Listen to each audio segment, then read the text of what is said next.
Yeah.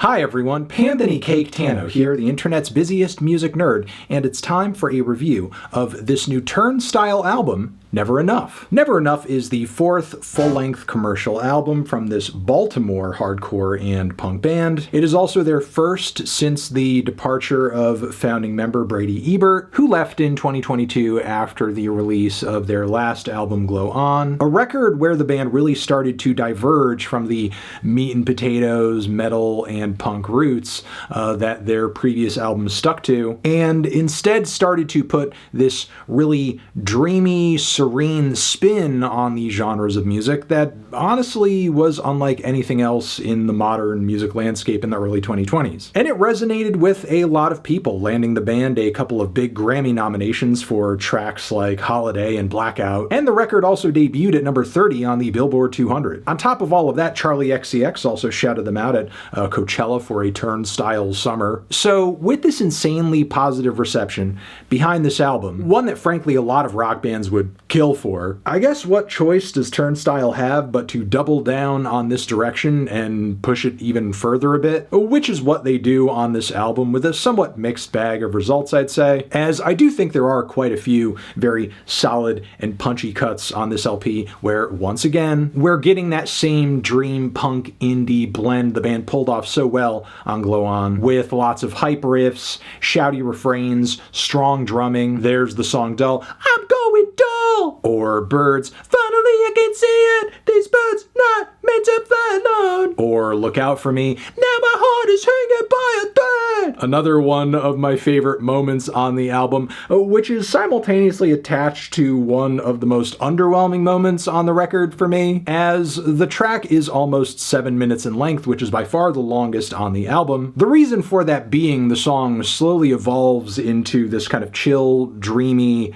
house experience that sounds like something that would play over the speakers in a dressing room at the mall, which it is impressive on some level that a band with Turnstile's background can do something like that, can indulge in that sound, that genre, and have it come out sounding pretty accurate to everything else in that lane. But I'm still left wondering, why detour your track into something that is so bland and soulless and just agreeable, or wallpaper even, which is kind of the issue that I have with many tracks on this record. For sure, there are some moments where the band's more serene, pillowy production and experimentation leads to some genuinely interesting and unique moments, like with the horn and reggaeton groove combo on the track Dreaming, which is a totally crazy variation that actually manages to still kick ass from a performance standpoint. There's also Soul, which has this totally fantastic, almost cinematic synth bridge that sounds otherworldly and kind of intergalactic to a degree. And then the song I Care, outside of the passages of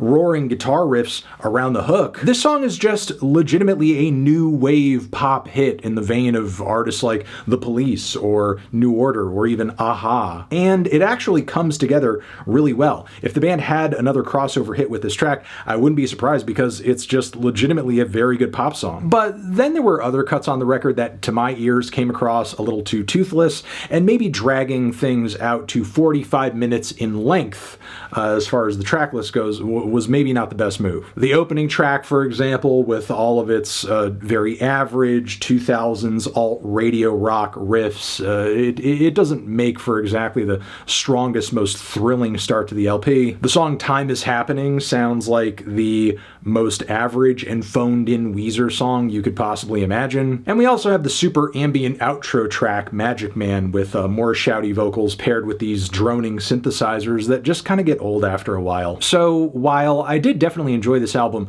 overall, to be sure, venturing into dreamier pastures while bloating the album's runtime a little bit too much has led to an album that to my ears feels much more watered down than its predecessor. And if there is a great album in here somewhere, I feel like we would need to just cut down on some of what's in the mix here in order to get there. Never Enough is still a solid record, and what experimentation the band does engage in is commendable. I guess I just hope on a future release that the writing and whatever adventures Turnstile continues to go on just becomes a bit more focused and to the point, which is why I'm feeling a light to decent 7 on this album. Transition, have you given this album a listen? Did you love it? Did you hate it? What would you rate rate it. You're the best, you're the best. What should I review next? Hit the like if you like. Please subscribe and please don't cry. Hit the bell as well. Over here next to my head is another video that you can check out. Hit that up or the link to subscribe to the channel. Anthony Fantano, Turnstile, the Forever.